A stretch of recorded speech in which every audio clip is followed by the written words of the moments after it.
So growing up, I always thought you were the best chiropractor in the world. And the more I've been trained and almost 10 years of chiropractic myself in practice, I'm realizing you truly are, if not the best, probably one of the best.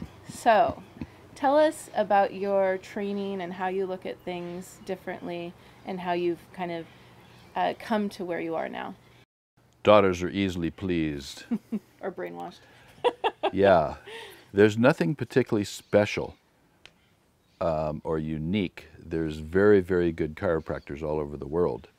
One of the differences in what I do is that I use a system called motion palpation, where you're evaluating the quality of movement of a joint.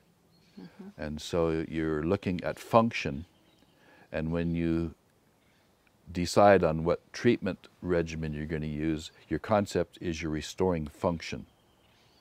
So the classic chiropractic idea is bone positioning.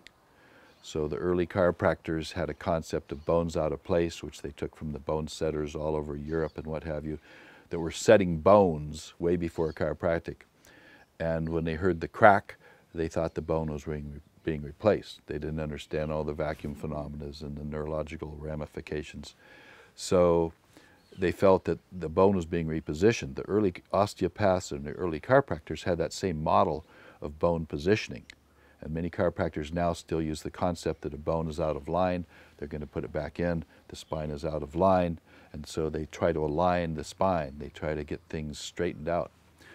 One of the issues there is that when chiropractors and other practitioners, including Rolfers and osteopaths, are looking at things, they're thinking of symmetry in the upright position.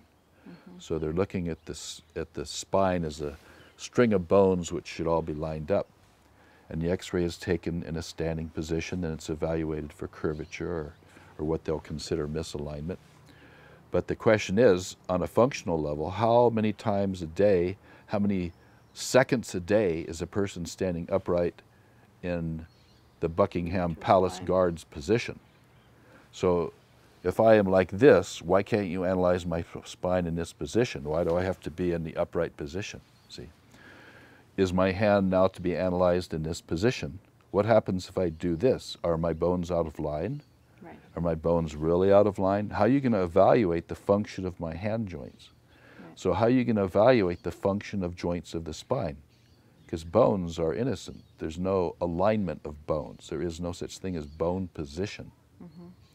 If there's a dislocation of a bone, that's different. But the concept of a bone out of line has been somewhat discounted.